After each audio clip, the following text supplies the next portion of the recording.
We'll continue with clinical immunology. Today I'll take immunodeficiency disorders. And as I've been trying to emphasize, that all you need to keep it in mind is that all those players and all those components of innate and adaptive immunity that we've been talking about, if they are deficient or if there's something wrong with them, then again, the whole immune response will be jeopardized. But the good thing is that as a part of homeostatic mechanism, body will try to recover and make adjustments.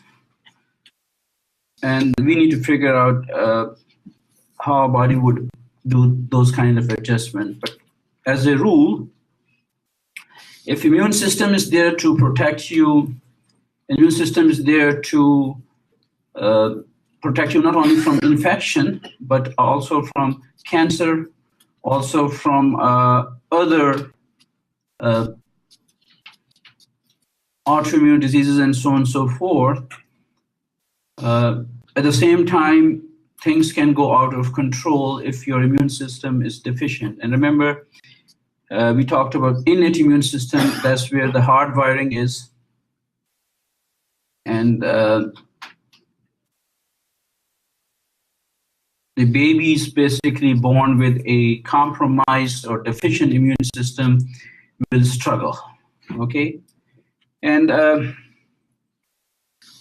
it will be difficult and challenge for me to cover everything, but as we go along, just keep a note of what are the things that I'm emphasizing upon, and that pretty much would be something that I'm going to ask you. Okay, so this is one of the experimental model that we normally use for the studies, especially the genetic studies that we do in science. Okay, and this particular fruit fly, if you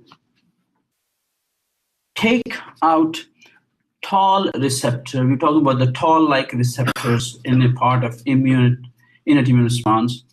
If you remove that particular protein in this fruit fly, this will succumb to infection, especially with fungi. So we do all these kind of experiments in animals, especially in smaller insects or birds or flies, because you cannot knock out those particular genes in human beings for obvious reason. But these kind of give you some experimental studies that we do in terms of, we call it tall deficient fruit fly.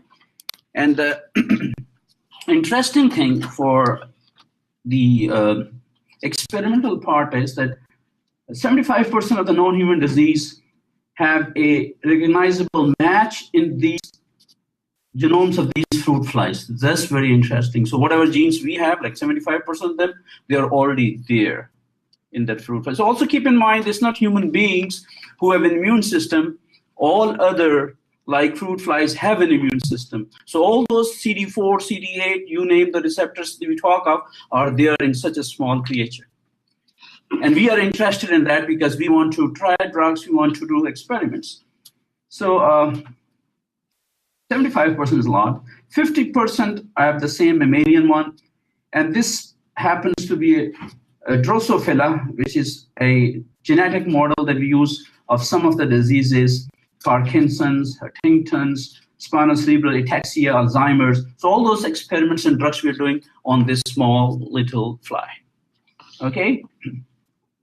Not only that, but most of the studies that we do in aging or oxidative stress, immunity, diabetes, cancer, and even drug abuse are done in this small creature. So you can see the point is that this is nothing special to human beings, that they have immune system, but all other animals and creatures do have immune system.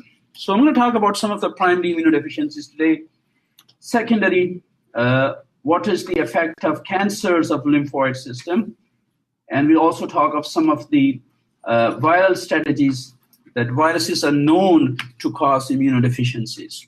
And it goes without saying that HIV is a virus and that causes immunodeficiency we call AIDS. And AIDS stands for acquired immunodeficiency syndrome. So you can see viruses have a major role to play. Now, if you look at all those charts that we've been drawing and looking at over the last couple of weeks, that if there is a deficiency in one arm of like humoral or cell-mediated, then we have a problem in terms of recognizing self versus non-self. So you're prone to autoimmune diseases. If you don't have any of these components, right, you of course have immunodeficiency. And then again, anything that's rapidly dividing, also keep in mind because our cells are dividing, and there's a check and control. There's a regulation over here. So if you lose that regulation, you are vulnerable to cancers as well. So the point is that if any part of that operating system in the body is non-functional or deficient, we may not be vulnerable to only one problem, but we will be vulnerable to multitude of problems, and all can coexist. So that's a scary part. Now, the thing is this, that that also makes you wonder how body copes with it. And that's where it's difficult part that we are studying on Drosophila and other experimental models, that if you block one pathway, what's going to happen to another pathway? So that's where our struggle is, and that's where most of the research is there. And we divide immunodeficiencies as a whole into two, primary and secondary. And primary basically are those that you inherit. So when I say primary, so I pretty much mean that at birth, that's what you have. If you're born with a deficiency of a particular part of immune system, which may be important innate or acquired, that may come. The other names for that is hereditary or acquired, but that's a deficiency. And most of these deficiencies, of course, will be picked up at what age? What is the age for you to look for primary immunodeficiencies? What age group are you looking at when you're going to go for primary immunodeficiencies? Say it again. At birth. At birth. Because the baby is just born and baby has immunodeficiency noticeable right away. Okay? And the secondary immunodeficiencies that all of us may have, like for example, stress-induced, infection-induced, so on and so forth. So everything of that nature is going to be secondary. Right today that I'm not going to eat anything, I'm going to go on a dieting, I'm going to have this plan, that plan, and not taking protein, so on and so forth. So you are putting yourself to a stress which would not amount to primary immunodeficiency, but would result in secondary immunodeficiency in terms of malnutrition, in terms of many other factors. So secondary is secondary to a possible cause. And then again, all age groups are there. Also keep in mind, this primary and secondary are our differentiation. They can coexist as well. A person having a primary may have a secondary as well. Okay, so let's talk about primary immunodeficiencies. Again, if you look at all the players that we've talked about so far, any problem with this, if there's a problem with T cell, you'll have a problem with T cell immunity.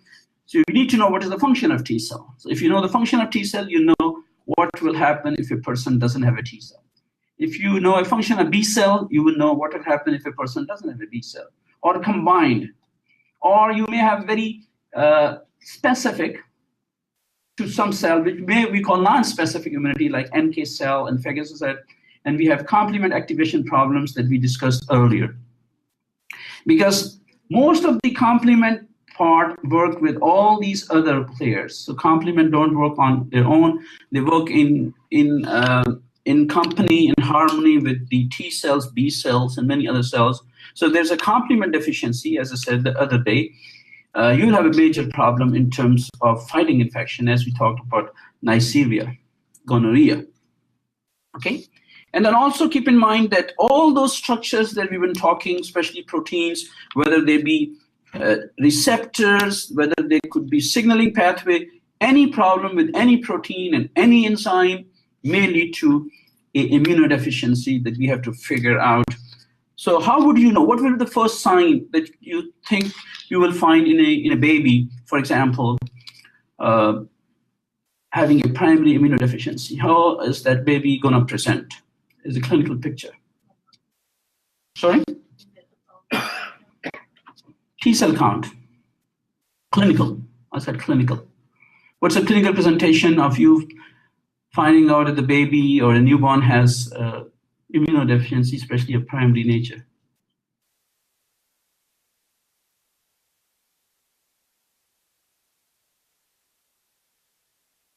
Did I get louder? You're close. Infection. Because if your immune system is not working, you're prone to infection. It's a defense system. So the very first sign you will see is infection. And not only infection, but the recurrent infection. And the antibiotics will fail. There's nothing to do with antibiotics because you don't have your, so that's the very important sign for, and as a matter of fact, even AIDS patients are presented and found out, and they were traditionally found on the basis of infection. The infection remains as one of the primary clinical presentation of immunodeficiencies. So whenever you see a recurrent infection in the newborn, those of you, if any one of you, I just want to change my, not those of you, but if any one of you have a kid or baby, you see, very common for babies to have ear infections, very common. So that is bacterial otitis media, middle ear gets infected, right? And that may lead to bacterial pneumonia. So if it's very recurrent, not always though, but this is a sign that there could be a B cell or antibody deficiency. These patients are susceptible to fungal, protozoa, or viral. Normally, your immune system is good enough to take care of these organisms. You don't actually need antifungal drug. The immune system should be able to repulse that. But these people are vulnerable. That's why AIDS patient will have a lot of fungal infection.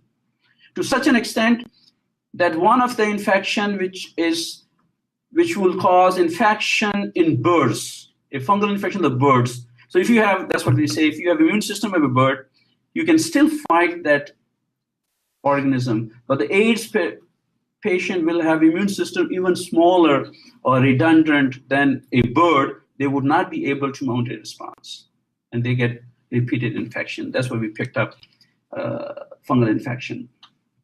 These people have T cell and cell-mediated immunodeficiencies. They also may have systemic infection. You should not get infection with bacteria that have low virulence. Virulence is a capability of bacteria to cause problem. So we have a bacteria that's highly virulent. This means sure is going to cause problems. On the other hand, we may have a bacteria which may not cause major problem. So we call virulence. Okay. So normally your immune system should protect you from bacteria that are low virulent. But if your immune system is deficient, you will have systemic infection with low virulent bacteria. Of course, you will have recurrent infection with pyogenic bacteria, pus-forming bacteria. Then you also have opportunistic infection. Opportunistic infections are those infections, if you give them an opportunity, by lowering your immune system, they will take over. They are there. They would not be able to cause infection on their own because they are not that virulent or that dangerous. But given the opportunity, for example, if you cut, you give them an opportunity to enter skin. If there's an ulcer, you give them an opportunity to. So you provide a break in your protective innate immunity barrier to cause an infection. We call opportunistic infections, and that's very common for immunodeficiency. You should suspect. So these are the things clinically you should suspect, and you have to investigate these patients that they may have a incidental finding in terms of problem with immune system.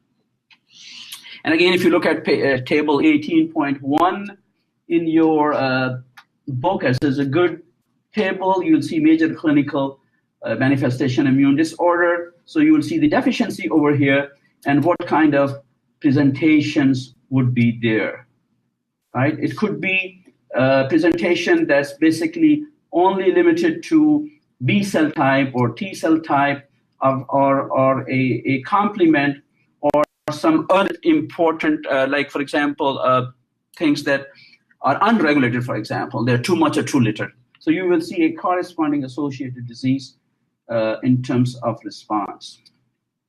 But it's easy if you know the function of T cell, if you know the function of B cell, if you know the function of complement, you can pretty much see what will be the problem that you would expect in this particular case. For example, if the person has a deficiency of B cells, so you pretty much know they would not be able to form antibodies, right? If you know if they have deficiency of a complement, you pretty much know what are the functions of complemental opsonization and viral killing.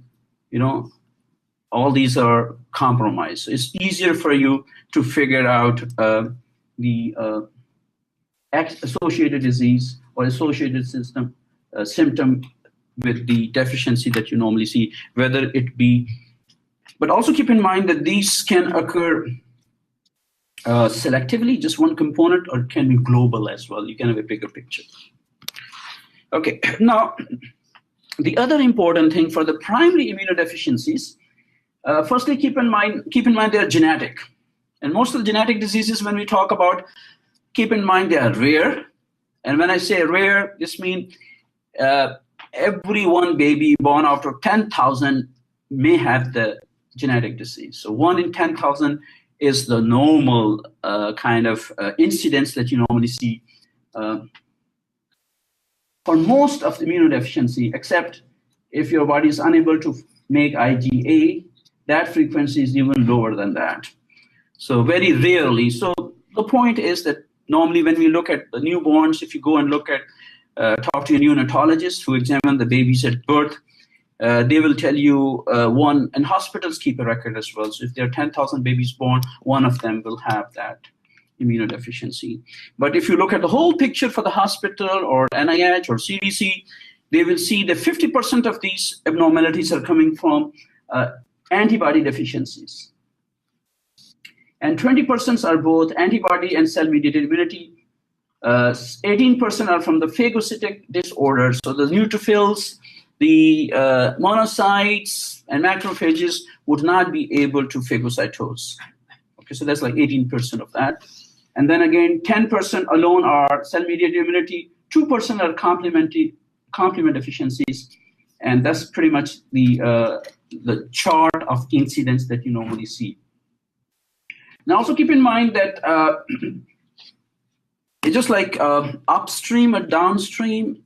So if you have something with the pluripotent cell, and then the further limb, the higher you go, the more problem will you have, because that's you hitting the trunk of the tree, the stem of the tree, as compared to the branches. So if you go to the branches, the chances are less effect as compared to if you cut it off at the beginning. So if you look at the T cell development and the B cell development, if you have any problem at the beginning, right, when the cell is very premature stage, then all the other stages will be compromised as compared to you looking at a cell at a later stage, just like a tree. So the more arms are affected, the more severe will be the disease. That's pretty much it in terms of the things that we normally see. So what you see over here, and there's a picture that we've been seeing over and over again, for any cell, whether it be a lymphoid, it's a bone marrow, it goes through a process. It's going to be like if it's a B cell, it's going to be pre-B, and then all different cells will be produced. If it's the T in the thymus, all different cells. So if you have a deficiency over here, like number 1, right? So of course, everything will be compromised. If you have a deficiency over here, number 2, then again, you still see this cell, but you will not see anything after that. And you can see 1 level, 2, 3, 4, 5, and even later. So the more later is the problem, the chances are less severe will be the disease, because you may have a problem over here, but you can compromise with these things. So when you look at any cell, for example, in the beginning, whether it's a lymphoid origin or myeloid origin, and any problem that you normally see at any levels of maturation of those cells, you will see that the corresponding function will be severely compromised or lost.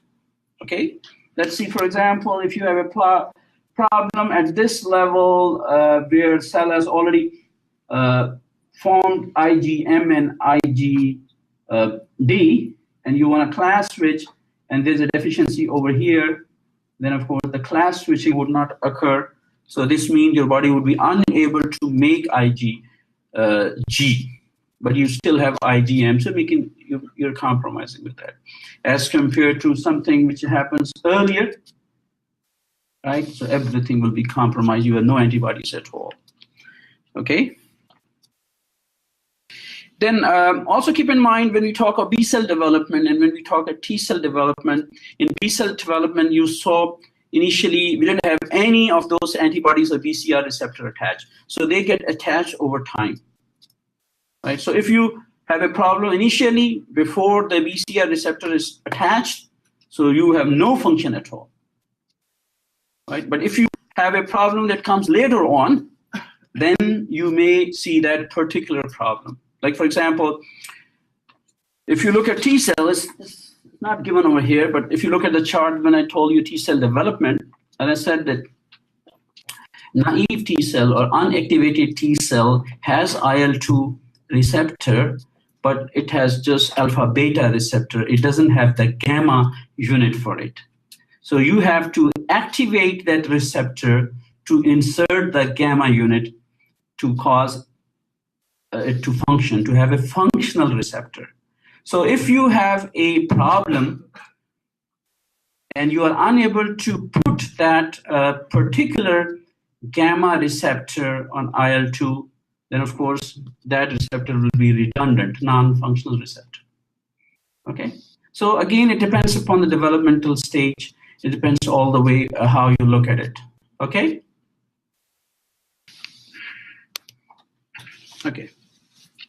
Now, if you go back and look at the table and you look at the developmental thing, there are many things. So there are tons of things, but I think just picked up a prototype clinical diseases that are common, and it gives an example, a couple of them, and I'll stick to them. I don't want you to go in detail, but just to have a fundamental information is that, for example, if a lymphocyte is unable to put a TCR on the outermost surface, so basically is a lymphocyte which we call it bare lymphocyte. It doesn't have the TCR. So that basically is a disease. So we pick up this newborn's T cell and look for the TCR. It's not there. So we classify this particular immunodeficiency, which is a primary, we call it bare lymphocyte syndrome. And what we mean is that the receptor that is going to capture the antigen is not there. Okay? All right. Number two is that if you remember when I talked about genetic hypermutation in the B cell development and somatic hypermutation, at that time I said, remember only, there are tons of those enzymes, they do the VDJ recombinations, right? Remember that? So we said that those recombination activation genes are important. We used to call them RAG. So I said RAG1 and RAG2 are important because they do that kind of swap for picking up different VDJ portions of the gene. So you may have a problem with this enzyme. That's what I wanted you to know. You may have a problem with the RAG1 and RAG2. So if you have a problem for RAG1 and RAG2, you would not be able to make specific antibodies. So even if you give you a vaccination, that would not help you because you have a deficiency of RAG1 and RAG2. Okay. Some of the diseases I'll discuss later. It's called Omenn syndrome. Is again, we call it graft versus host disease. We see transplantation. I'll explain that in the transplantation reaction because you graft a organ into a host and that doesn't take. So it kind of rejects that. So we call that graft versus host disease, because the host rejects the graft. So the immune system will take that as non-self and kill it. We don't want it to kill, because we want to donate an organ. We want to make it sure that your body doesn't take it as non-self and doesn't destroy it. So if it does, we call that disease as graft versus host disease. VASP, which is called Wiskott-Aldrich syndrome, again, is one of the important immunodeficiency that I'm going to discuss later. But these are 4 important primary immunodeficiency diseases that at least you should be aware of, just to know that what is wrong with that. And the clinical incidences for these diseases is pretty much high as compared to others. And this is basically a chart. So if you can look at some of the T-cell disorders or B-cell disorders or combined disorders, so you will see that when we look at those diseases, like for example, if you remember, we talk of SCID. And I did post this morning, I don't know, you're too young to know, there was a baby born in 1970, David Vettel, I think, in Texas, and that child did not have a good immune system. Firstly, they actually figured it out in pregnancy, so they gave a choice for the mother to abort it, but she refused. So the baby was delivered, and they had to keep that baby in a plastic environment. They used to call bubble boy. So that's a bubble boy story I just posted up. It's interesting that that baby had severe combined immunodeficiency. We call it SCID. I gave you an example of the SCID mice. We knocked out T cell and B cell. So they wanted to find out how long the baby is going to survive. They thought a day or 2, a month or this. But fortunately or unfortunately, the boy survived for 12 years, right? And they went through all these experiments, 12 years in a plastic bag. So, I mean, this is a very touching story. So if you look at it, but the point is that is SCID. So we have, at that time, we didn't have any therapy for that. We were still struggling to find out what's wrong with this baby, how we're going to fix it, right? And they were bold enough, and the mother was bold enough to kind of have, you can imagine a mother, she has to hold the baby in a plastic covering. So he's kind of rounded in plastic, whole time, but it was tough. So if you do have a SCID, you will see that they will have problems with some of the receptors. So you may see problem with the receptors, and some of these are in terms of inheritance. They are X-linked or XY linked, right? What's the male chromosome, sex chromosome? XY, right? So you can see XY. Most of them, which are, if they are X-linked, they usually are genetic disorder that are predominantly in males. So that's another genetic thing. So you will see that you may have a problem with the, I told you about the gamma chain on the cytokine receptor for IL-2, for example. If you have SCID, you don't have that. Now you know the poor boy in 1970, they were unable to figure out what was going on with him and didn't find any cure. So he did not have the gamma portion of IL-2 receptor, which was required to mount an immune response. Now we know that what's wrong with that and how can we fix that. We talked about some of the signaling pathway. We talked about outside-in signaling pathway. Then we also found out that in the same person, now we know there's a JAK3 tyrosine kinases. So there are a lot of different kinases mechanisms that I've been saying that's very important. And now we know that if you have deficiency of that, then will be a big problem. And again, all other problems that you see in terms of RAG1, RAG2 enzyme not being present, in terms of a particular gene not present, in terms of a TCR not present, in terms of those particular kind of enzymes are not present because they are already genetically determined. And we pretty much know that, and now is the list. And we know for sure it's a better treatment. Nobody's going to put you in a plastic bubble for the rest of your life. So we give bone marrow transplants, but things have gone all the way from 1970s to this day. But I would encourage you to look at that I think it's a 40 minutes video. So it will give you an idea as to what the doctors were thinking, and then what was going on, how were they treating, and so on and so forth. But AR suggests autosomal recessive. So these are some of the genetic things that we normally use, whether they are X-linked or autosomal recessive. And also, for example, when we were talk about the ZAP70, remember at that time we said, oh, who's going to care for ZAP70? Well, ZAP70 is important.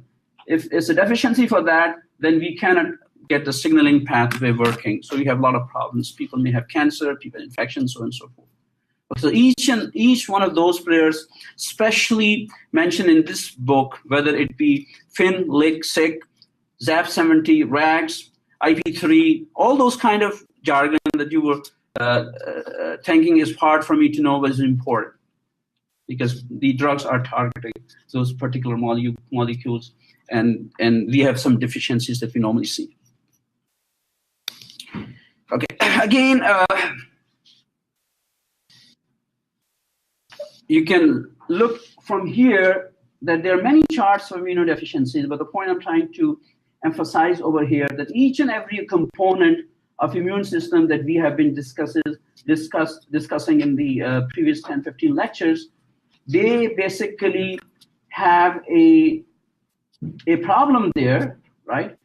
And then there's an immune defect over here, and we see that most of them are exhibited in terms of they're unable to fight an infection. So if you look at the problem over here, regardless of whatever the problem is in terms of components of immune system, and if you look at the immune defects that these people have, most of the susceptibility you will see over here is in terms of infection. But that's not enough for you. I would rather want you to know what kind of infection are we talking about. For example, I want you to differentiate between a infection from capsulated bacteria from an uncapsulated bacteria. And you wonder why. Because when I say capsulated bacteria, that's where C3b attaches. If there is no capsule over there, then we have a problem there. Right? So there's a difference how we respond to capsulated versus non-capsulated bacteria. There's a difference between how we respond to viruses, for example, and how we respond to infection per se. Right? If it's a role of an antibody, then again they have very specific role. If, for example, if you remove somebody's spleen, right, then the person is going to be vulnerable to capsulated bacterial infection. So you have to give that person lifelong antibiotics to make sure that you don't get infected from capsulated bacteria. Because capsule is a big issue when it comes to bacteria. That's why we have the full gram staining lab, which is going to be the second lab for gram-positive and gram-negative bacteria, because that's where we are hitting in terms of antibiotics, and that's where we are hitting in terms of resistance to antibiotics, right? So that's going to be a major challenge. But I'm going to leave it on you. But I think what you need to do, you can see from here, I'm sorry, it's not very clear over here. But what you're looking at over here is that some of them are fungal infection, viral infection, combined viral and bacterial infection, and some of them are important in terms of journal infection, and then the most important, as I said, capsulated versus uncapsulated. And there's a good reason for that. Okay, and then again, if you pay attention over here, we talk about IgG2 deficiency, we talk about ZAP70 deficiency, we talk about gamma intron. So what you basically are asking yourself, if you know the function of IL-2, if you know a function of IL-4, if you know the function of BCR, if you know the function of TCR, if there is a deficiency, you can pretty much gauge from there, assess from there, what are you expecting in terms of immunodeficiency problem. Okay, that pretty much will take you back to knowing the functions of Th1 type, Th2 type. Gamma intron is not produced. I just told example for the gamma receptor for IL-2 that is required for activated cell. So you will see a typical picture, but nonetheless, the whole scenario is that you are going to be looking at recurrent infections. That's going to be a very common theme in terms of responses. Okay, now just to emphasize that I just told you, again, one of the important things for SCID, the bubble wire we talked about. So normally, if you have a receptor over here, right, and that receptor basically has two important chains, but it's missing the gamma chain. So if it's missing the gamma chain, you remember we need to talk about the JAK-STAT pathway. So those dimerization of those signals would never happen, and you would never be able to transcribe to the nucleus. So you have to have this gamma chain. So if it's missing, right, so you would not produce the transcription factors for all these enzymes, all the cytokines, IL-2, IL-4, IL-7, so you will have a problem. Normally, what will happen is that in one of these X-linked SCID diseases, you don't have that, but if you do have that, let's say you do have that, so you will bind to that receptor and signaling will take place. But let's say this is called JAK-STAT signaling. If you miss the JAK3, which is a kinase, again, you would not be able. So you can see all those factors from outside in are important in terms of the whole process. So that's where you need to know. And as I said earlier, most of the drugs are going to function over here. So as I said earlier,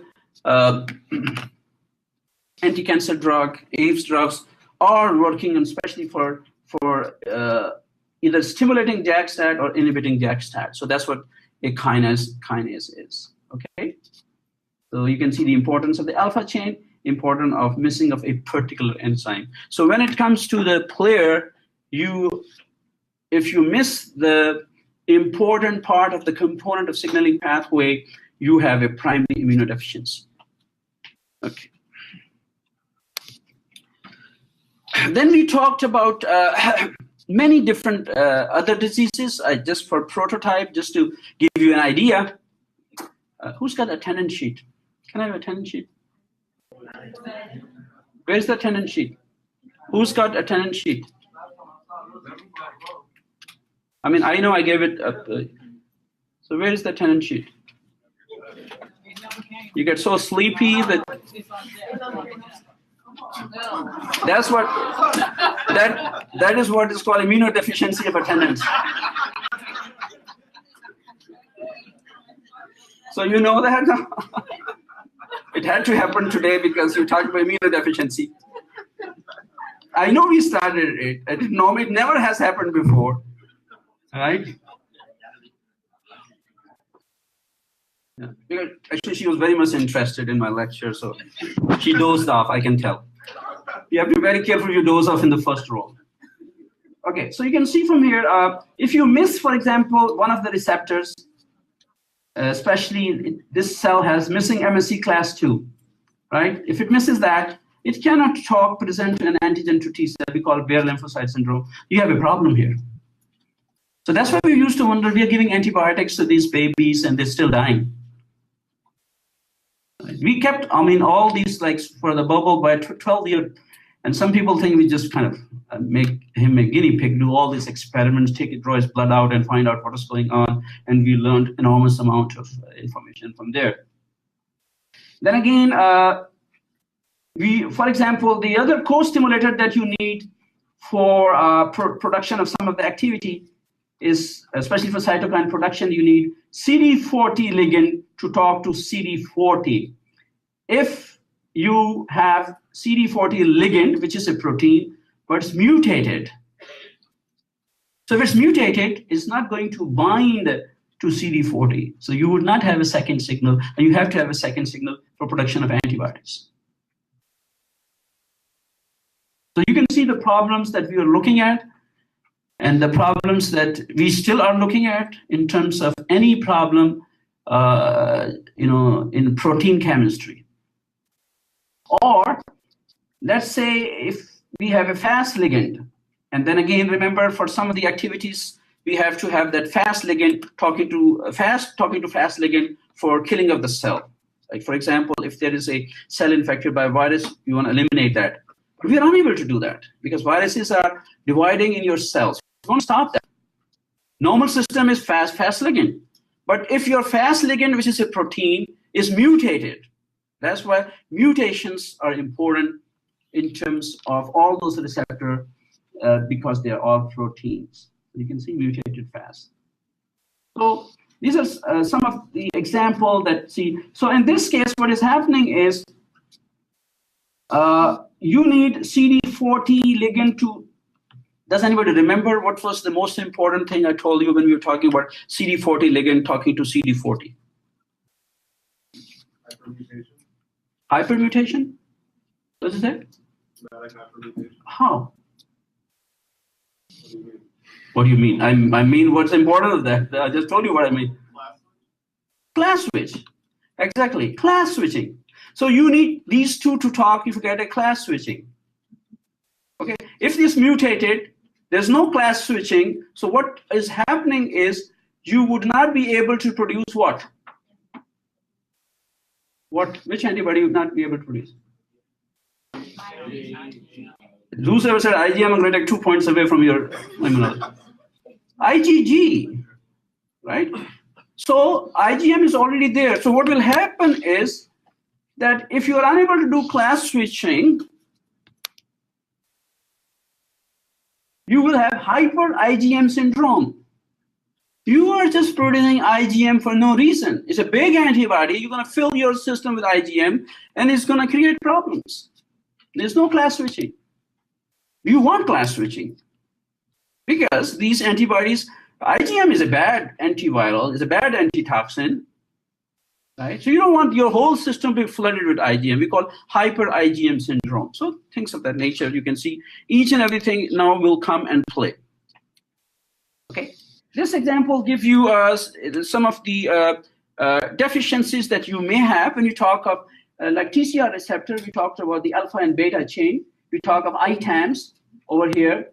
And then again, we need to have all those ITAMs. You look at T cell signaling, they go and talk to the ZAP70. If you go for I cell signaling, they talk to the ZAP70.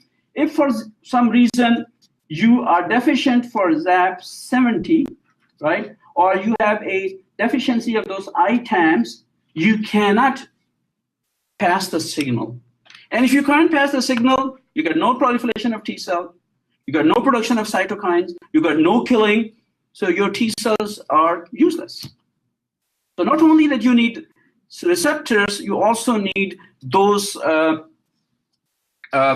call ITAMs and those kinases and the enzymes which are there, especially for adaptive proteins. We call them adaptive proteins. The adaptive proteins are important in terms. And that's where the drugs are targeted. As I said the other day, I was reading, last week's Time magazine, the 4 or 5 drugs which are out there very commonly are all targeted towards signaling pathway. I looked at the JAK-STAT, I looked at the ZAP70, so they are the drugs being used right now. So if you know what is the use of ZAP70, you can figure out and tell what is going to happen in terms of signaling pathway and what are the effects, side effects, and so on and so forth. Okay, especially for cancer, transplantation, rheumatoid arthritis. These are the important things that we are seeing today. Okay. Now, remember there was a percentage of cells when I said that they have phagocytic problems. Remember, when you say phagocytic problems, we are talking about neutrophils, for example. This is an old story. We already talked about that. But remember that, again, if there is a problem over here, that we have a problem with leukocyte activation disease. So these are because leukocytes, which means like white blood cells, need to be activated to express those receptors to enter into the infected areas, right? So if you do not have those activations over here, you have a missing ligand. For example, a ligand is missing. You have a selecting. What ligand is missing on the neutrophil? What's the name of the ligand which is missing on neutrophils? Integrin. Integrin.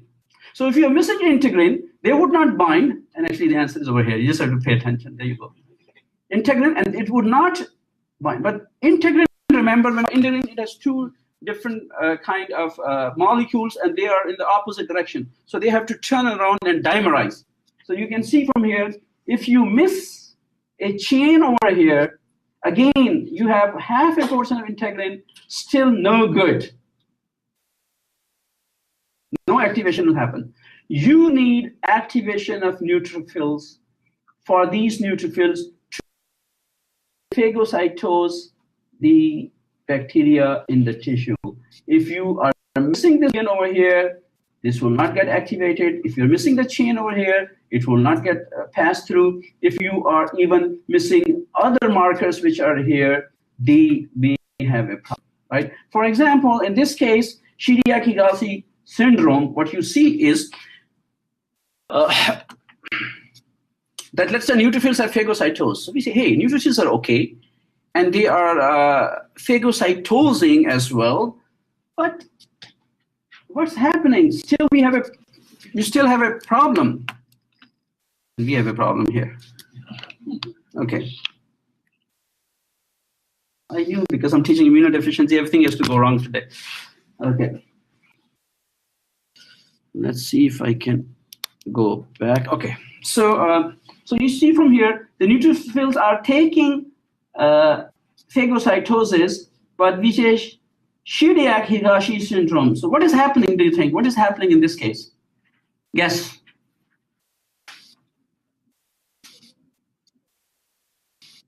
Yeah. There's no presentation required for neutrophils. Presentation is only for T cells. There's no antigen presentation for neutrophils. Yeah. Louder. I just told you that they've been phagocytosed. I already told you there is phagocytosis. Granules are forming. Say it again. The granules are forming and lysosomes. Granules are forming. That takes place to get rid of it. Okay. Think. Correct. The phagosome lysosome is not fusing. You just phagocytosed, but in order for you to phagocytose, you need the lysosome to come and attach to phagosome. So it has a problem there. Okay? So we have a disease. Now, then we realize, okay, guess what? In this one, the phagosome has fused with lysosome over here. We still have a problem. So what's the problem now?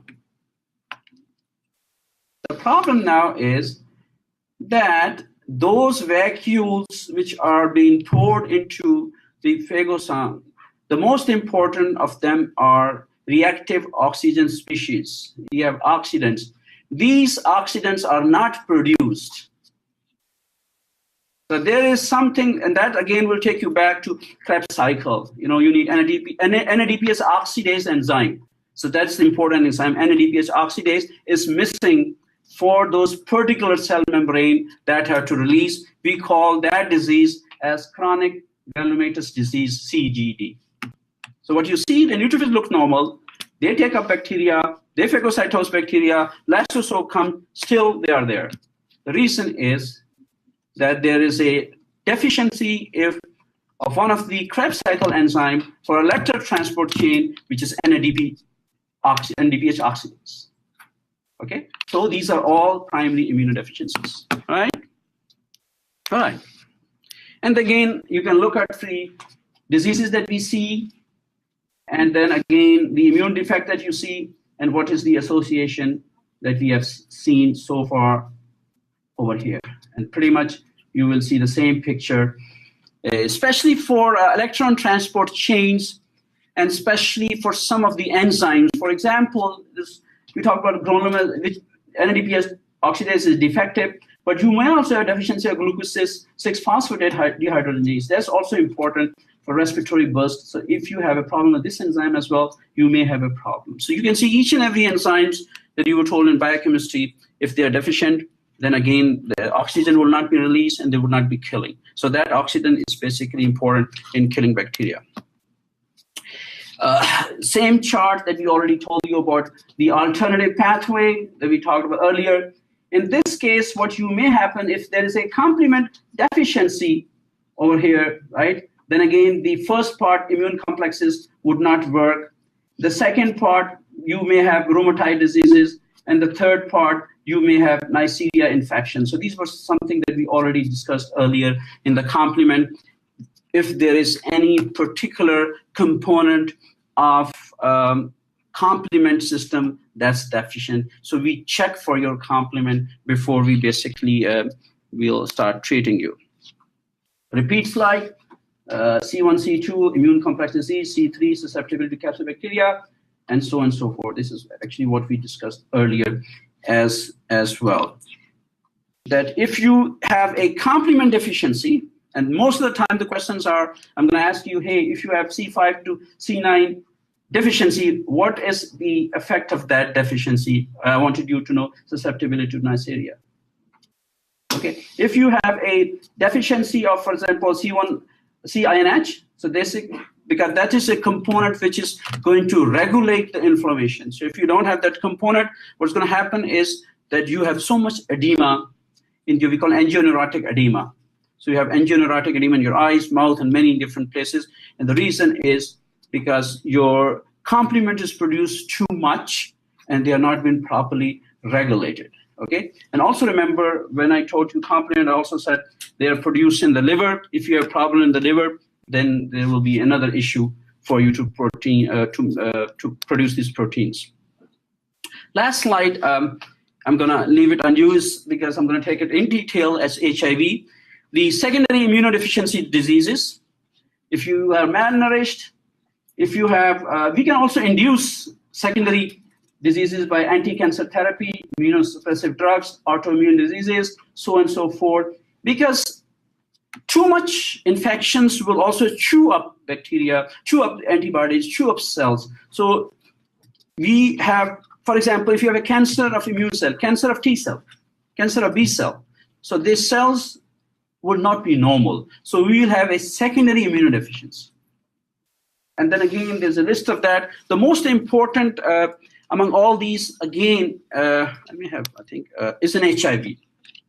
And HIV is the one that is the most important thing, and he is called human immunodeficiency virus. So that was the first time we found out that immunodeficiency can occur because of viral infection. So if you get viral infected, you basically are immunodeficient. Okay, and then again, we will discuss that in detail when we take on HIV. I'll just stop here and